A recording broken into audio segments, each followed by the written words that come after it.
Hey there. Let's talk about a word that sounds super complicated, but is actually, well, really, really simple. Bonds. I promise, by the time we're done here, you'll get it. So let's just jump right in.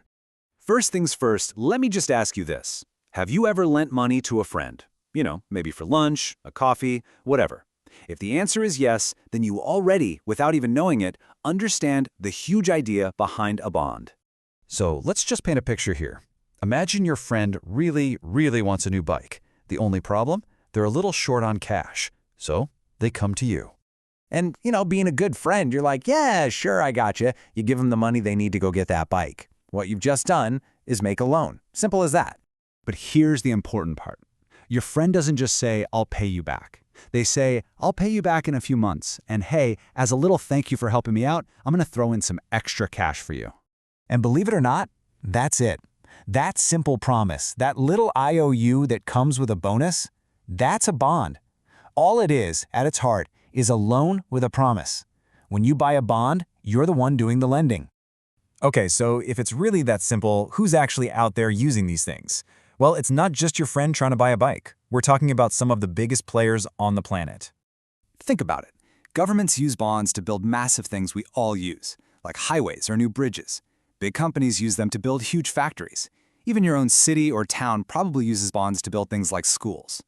And the deal they're all offering, it is exactly the same as your friends, just with a lot more zeros at the end. They're all basically saying, hey, lend us your money now, and we promise to pay you back down the road, plus a little extra, which we call interest. Right, so we get what a bond is and who's using them. Now for the really important question. How do you actually make money on this deal? What's in it for you, the lender? It really breaks down into two super simple parts. First, there's the interest. That's the thank you money we were talking about. And second, at the very end of it all, you get all of your original money back. Let's stick with that interest idea for a second. It's really helpful to just think of it as the borrower saying, hey, thank you so much for trusting me with your money. It's your reward for taking a chance on them. To put some real numbers on it, imagine you lend out $100. The deal might be that every single year they give you $5 back. That $5 is your interest. It's a nice, steady little payment. So what about that original $100? When do you see that again? Well, it all happens on a very specific date that you agree on from the very beginning. In the finance world, this is called the maturity date. But honestly, all it means is the loan is over, here's your money back. Okay, but we all know that not all promises are the same, right? Some people are just more reliable than others. And that brings us to a really crucial idea: risk versus reward.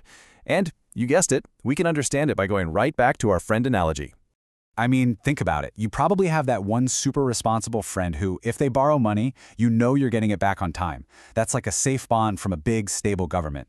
And then maybe you have your other friend, the risky one, a bit of a wild card. That's like a bond from a newer, smaller company. You'd feel a little different lending money to each of them, wouldn't you? And this leads us to maybe the biggest rule in all of finance. To convince you to take a bigger risk, to lend money to that less predictable friend, they have to offer you a bigger reward. So the riskier the bond, the higher the interest they have to pay you, period. Okay, so let's zoom out a little bit. Where do bonds fit in the whole investing world? Because you always hear about them next to that other big one, stocks. So what's the actual difference? Honestly, it all comes down to one thing. With a bond, you are a lender. With a stock, you are an owner. That's it. Being a lender is lower risk, and your income is usually fixed and predictable. Being an owner is way higher risk, and nothing is guaranteed. And as for the excitement factor, well, that sleepy emoji next to the roller coaster pretty much says it all. If you remember just one thing from all this, let it be this. Stocks can be a complete roller coaster. Huge ups, terrifying downs, the whole thing. Bonds, they're designed to be an escalator. Just a slow, steady, predictable ride up. All right, we have covered a ton of ground here, all the way from lending bike money to comparing escalators and roller coasters, so let's boil it all down and lock in the one big takeaway. Seriously, don't let anyone ever make this sound more complicated than it is. At the end of the day, a bond is a loan. You lend money and you get paid back your original amount plus a little extra interest as a thank you. That is the whole story. So, I'll just leave you with this final thought. Now that you know the real difference, which ride sounds more like your style? The steady, predictable escalator or the thrilling roller coaster? Something to think about. Thanks so much for watching.